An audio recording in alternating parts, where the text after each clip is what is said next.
Eh bien, bonjour. Voilà, je me présente, Jacques Viallon.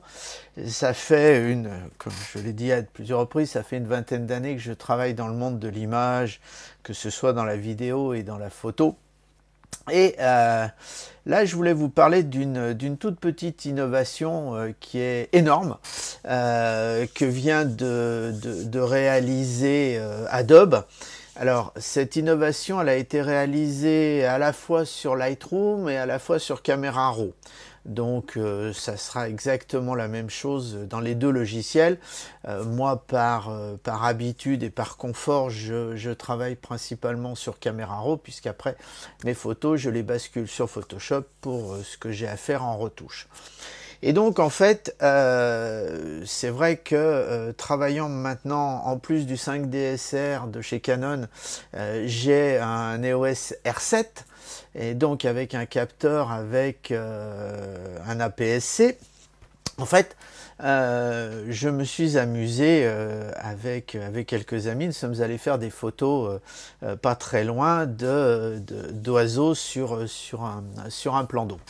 Et la photo que vous voyez en ce moment à l'écran, c'est une des photos que j'ai réalisées hier, et j'ai réalisé cette photo alors avec un 70-200 parce que je voulais vraiment travailler la difficulté, et c'est un Sigma de 8, voilà, de très bonne facture. Ce n'est pas une version art.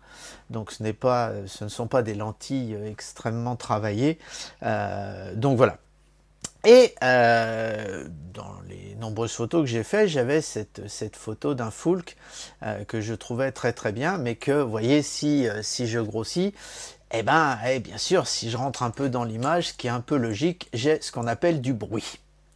Et en fait, Lightroom et maintenant Camera Raw viennent de rajouter cette petite chose qui s'appelle réduire le bruit. Mais réduire le bruit sur quelque chose qui fait peur en ce moment, interroge, fait réfléchir, puisque on va parler de l'intelligence artificielle. Donc voilà, Adobe a développé, parce que bien sûr DxO avait sorti son Photolab 5, 6, la dernière version, avec également un outil pour débruiter, s'appuyant aussi sur l'intelligence artificielle. Et donc, bien sûr, la réponse d'Adobe a été immédiate, et cette mise à jour induit donc ce réducteur de bruit avec une addition d'intelligence artificielle. Alors, il faut savoir que l'intelligence artificielle sera sans doute, comme beaucoup de choses, détournée. On peut en être à peu près certain. Récemment, j'ai vu passer une information comme quoi un artiste avait créé une photo avec, bien sûr, une intelligence artificielle. Et il a présenté cette photo à un concours, et il a gagné le concours avec on va dire ce montage artistique qui n'était pas une photo, mais qui était bien une création d'une intelligence artificielle. Donc voilà, donc vous avez ce nouveau réducteur de bruit qui a été intégré à Camera Raw et, je le répète, à Lightroom.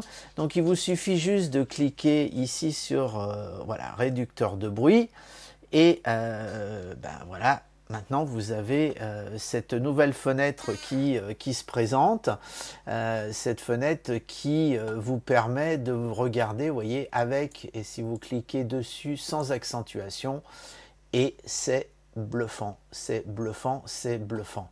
Alors, vous pouvez régler ici la quantité du débruitage que vous voulez faire.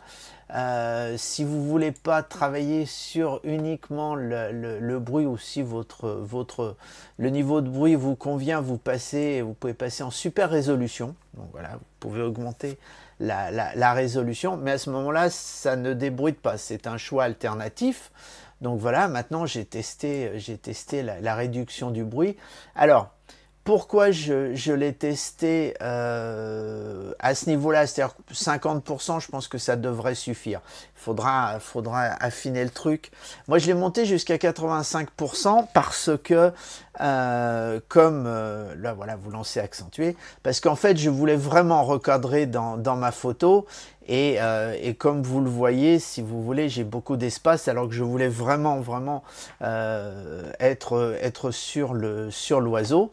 Donc vous voyez, ça c'est en train de travailler, là en bas ça avance, et la réduction du bruit, alors c'est du non destructif comme maintenant le fait Adobe, c'est-à-dire que en fait ça va vous créer un fichier DNG.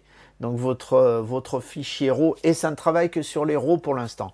Ça va vous travailler donc votre RAW et le débruiter, et ensuite ça va vous créer un deuxième fichier DNG tout en laissant votre RAW d'origine de côté. Voilà, ce qui je trouve une très très bonne chose.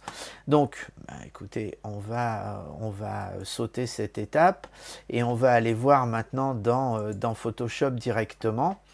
Donc dans Photoshop, je vous ai ramené mon RAW d'origine, que je n'ai absolument pas donc travaillé, et le DNG qui est en dessous. Et voilà. Voilà, c'est-à-dire que si vous regardez là, vous avez quelque chose qui est net, qui est propre, qui est impeccable et qui est débruité. Et là, si je remets le RAW, comme vous voyez là sur l'eau qui est devant, sur la tête, même dans le plumage, vous avez quand même pas mal de bruit. Et quand vous appliquez ce nouveau réducteur de bruit que Adobe a rajouté dans Camera Raw, on a une image qui est juste nickel. C'est très très très bluffant, et ça ouvre beaucoup de perspectives dans le cadre de la photo, que ce soit de la photo de sport, que ce soit de la photo animalière comme là, ou même pour moi qui fais aussi pas mal de photos en studio, c'est quand même une très très belle chose. Alors comme vous pouvez le voir là derrière moi, je vais prendre le tirage. Voilà, je vous présenterai ça la prochaine fois, parce que c'est un concept aussi sur lequel je travaille, et en fait ce que vous voyez là, c'est ni plus ni moins que des photos d'iris, et en fait vous avez un niveau de structure dans les iris qui est absolument extraordinaire, et en fait ça c'est quelque chose qui depuis un an est relativement demandé par les clients. J'avais même été contacté par une société spécialisée là-dedans qui cherchait un photographe et surtout un retoucheur pour développer ce produit, mais ça c'est une autre histoire. Voilà. Par contre, voilà, je voulais vous montrer parce que c'est sorti la semaine dernière, et c'est vraiment une belle révolution, et ça nous manquait d'avoir un bel outil de débruitage. Maintenant, voilà, c'est grâce à l'intelligence artificielle. Des fois, elle fait bien les choses. Alors, on va voir ce que ça va donner par la suite. Et suite au prochain épisode.